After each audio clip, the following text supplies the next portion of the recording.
what excites you most about working with Minnesota growers and just this market in general? I mean, Minnesota people, they love weed. They love it. They love the culture. I mean, the state embraces cannabis. So I'm here for that. I'm also very anti-alcohol, and that is an issue in this state. And so I'm really excited about sharing my story and what you can do as far as they always call cannabis a gateway drug. It is not, it's an exit. Hey yo, we put free money where the mic is. He got it on lock like Rikers. Green rebates get you paid, so a lot of people like us. Money Talks Podcast, watch it on all your devices. Woo! Welcome back to the Money Talks Podcast. I am here with the one and only Andrew Brandt from Happy Daze. How you doing? You said today is the day of launching the brand Happy Daze? Like this is day one. Your coming out party. Congratulations. Day one to the world. So yeah, we started a brand called Happy Daze World. It's a management company. We develop brands. We do everything from genetics, growing, extracting, manufacturing, distribution, and then retail, all the way down to retail branding. And we have a brand that we're launching here in Minnesota called Happy Daze. Wow. Yeah. So what brought you to Minnesota of all places? You know, we work with people that need help. And I just so happened to get a call from a group that won the license that allows you to do 5 dispensaries here. And so I came to help them. I help people. I'm a people person in general. My angle has always been like, how do I help them? And the business always comes from it, honestly. So I came up here to help him. But in doing so, we've also gotten connected with a couple micro licenses that also needed help. And so we've got 3 operations to help some locals develop a really good operation for cannabis for the Minnesota people. My goal and our company's goal is always provide awareness through education and access. And how do we do that best is help everybody get their cost of goods lower. It lowers the price for the consumer, and that's the goal. Right. So what made you passionate about this industry in the first place? Honestly, it saved my life. Cannabis saved my life. I stopped drinking alcohol 5.5 years ago.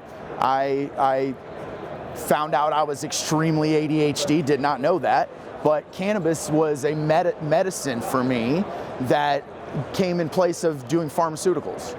And I was able to not only help in the fact that I could provide good products to people, but education, sharing your story. I've had 2 friends come up to me years later and they said, "You saved my life." You have that happen to you once, you're going to get a different kind of drive. Yeah. This plant heals. It's a connector. I'm here about breaking the stigma of what cannabis really is. Totally. That's what I've learned is the people who have staying power in this industry are the people who truly understand the healing properties of the plant, not just trying to make money. So before you got into the cannabis industry, what industries did you work in? Restaurants. No way. I was director of operations over a frozen yogurt chain. We took it to about 800 locations, and I did that for a while. Before that, I was in technology. I worked for NCR for 9.5 years. So point of sales, all that kind of stuff. I know pretty well. I have a little bit of a different kind of diverse background. Yeah, definitely. And then you said 2017 was your entry to the cannabis industry? Yeah, I started a CBD brand just because it helped me. And I saw that edibles didn't even exist at the time because CBD in 2018 is when it became legal in Texas, at least. And that's whenever I launched everything. I just had started doing some research and got ready for that. Nice. So what's the main thing you've learned about the Minnesota industry, like working with micro licensees in this industry? What's like something that's really jumped out to you? I mean, everybody's late to the game right now. It's late. It's hard to give the consumer a good quality experience and product when the prices are so high. So we've got to get we've got to get more growers that know what they're doing so that they can make money and be sustainable, and then the prices will all come down. So I'd say that's the biggest opportunity is come in, bring the professional services so that we can lower the cost of goods for everybody, and then the consumer has more access to cheaper prices. So that's the biggest opportunity. Absolutely. And the growers that you work with, or just growers in general, what's like a common mistake that they have to kind of learn? A common mistake is everything. Everybody makes every mistake at some point, or you learn from somebody that already is like, hey, don't do that. And so we want to be that guy that says, hey, don't do that. because where I really specialize is more on the retail side. My partner is he's been growing for publicly traded companies for large operations for a very long time. We will build world-class facilities, and we'll teach people how to do it the right way. Our network also owns a cannabis grow supply company called Grow Green, and we also own an ERP system that does all the way from genetics, seed to sale, integrated with Metric. Has its own accounting systems all built into it. It's called 420 Logix 420, and so we've got a little bit of everything that we can help plug in. Nice. So if I wanted to start a retail business tomorrow, what would be the first piece of advice you'd give me? Do your research for one. Talk to people. The sad fact is, like, I don't know if the number's exactly this, but it's like 75% of operations they fail. That's 75% of the people out there that need help. So I would just say, if anybody's looking to get into it, I would say at least have a conversation with me. It's free, and let's just talk about what your dreams and ambitions are in the industry, because I've seen it all in multiple states.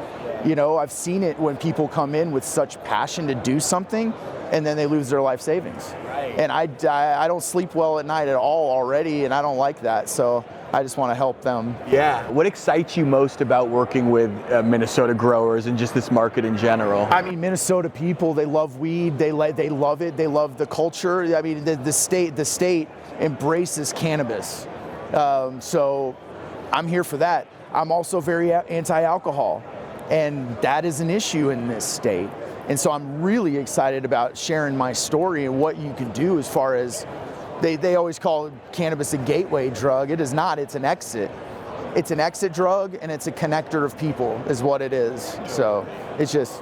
Have you chatted, have you learned more stories or collected stories from people who also use cannabis as a way to get out of the 100%. Alcohol? 100%, and that, normally I would never tell somebody, get off of something and go on to something else, ever.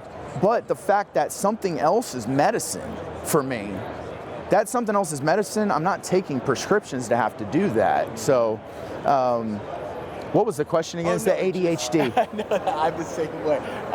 People who are trying to get off of alcohol, have you seen a lot of people get off alcohol with cannabis? I've had friends that I've helped with it. Really, a lot of it's psychological. It's the physical addiction aspect. Get help. Get medical help. You know what I mean? Get medical help. Get off of that.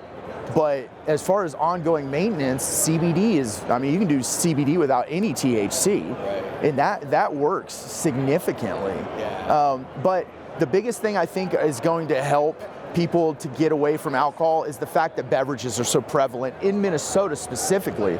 State kills it when it comes to beverages. Yeah. So you know the consumers here. Right. And it's low potent beverages because in Los Angeles I accidentally drank 100 milligrams of a beverage, which is because muscle memory, you're just oh, I'm at a party and I'm just drinking this, and then the next thing you know I'm high for 5 days straight. It's education, and you even inside your own home, treat it like it's an adult beverage. Like my father drank one of my 100 milligram ones one time. He thought it was a 5 milligram. He had a fun day.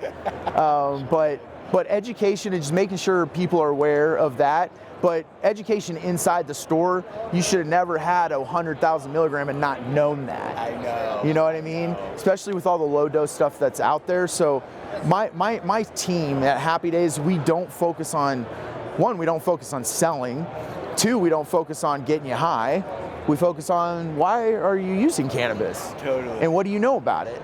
And then we can focus on all the other cannabinoids that do help them. CBG, CBN, CBD. What are those and why is that good for you? People a lot of times automatically go to THC to fix a solution that and another cannabinoid can actually fix for them, and they can use that product when they have to work. Right. You don't have to struggle at work. You know, you can, when you go home, you smoke and you can finally relax. Well, take a CBG gummy and maybe that will help you. And it's just education through awareness. Totally. And I think in Los Angeles, everyone just assumes that everyone's really educated. I'm not as educated. I mean, I probably should be, but when it comes to like the beverages, that was new to me. So the bud tenders there are just like, oh, he'll figure it out, But there should have been someone who's like, just so you know, this is 100 milligrams. Exactly. 2 sips will get you pretty high. Well, and with Happy Daze, like, what went into building? It seems like you have such a solid team. I met some of your team members. What went into building, a great team that you could rely on? Luckily, I've been involved in the industry for a while, and if I'm talented at anything, it is people. It's connection. It's instant connection with people, developing lifelong friendships like that. And so what I've always tried to do is find people I can trust. If I can trust them, and they tell me what their motives are in life, and if it lines up with what we're trying to do, then amen, let's go. Like, I'm also a believer in and we all smoke cannabis, so I call our team the Holy Rollers, because it's honestly, I found people where cannabis really affected their lives. I trust them, and they love to help people. If they love to help people, they get outside themselves. You run into the most issues is with the egos. When somebody cannot get over their ego and see like the overall collective of what the team can do, that's where I don't jive very well with them. So my team, you're going to find they're all very like-minded. They love people. They love cannabis. They want to help. Right. So. And what does it take to be someone who has staying power, who can be in this industry and thrive for 10, 20 years? Because that's the hardest thing. Like many people. It's anything. It's anything. Find something that you love, you're passionate about. Because if you have something that you're passionate about, I don't care what aspect of the industry it is. It could be accounting, it could be marketing, it could be growing, it could be, I like camera systems. I don't really know. Well, I need camera systems in all my stuff. So I try to find what people are really talented at and what they love to do and put them in that kind of role. But really, it's the career development. At Happy Daze, it's Happy Daze World, happydazesworld.com. We literally have career section, and it says like, we're not hiring people for jobs. If you want a career, you come to us. The biggest challenge with all those mid-level managers in the cannabis industry specifically is there's not a lot of very large companies. In the restaurant industry, you want to be promoted. Sometimes you hop over to another restaurant chain. Well, cannabis, you can't necessarily do that because there's not that many larger companies. So your mid-level managers that are rock stars top out, and then they have to leave the industry. They don't want to. So I'm trying to provide ongoing opportunities for those mid-level managers that want that next step up, because if I can attract the right one, the world is what we can do, because our mission is not money.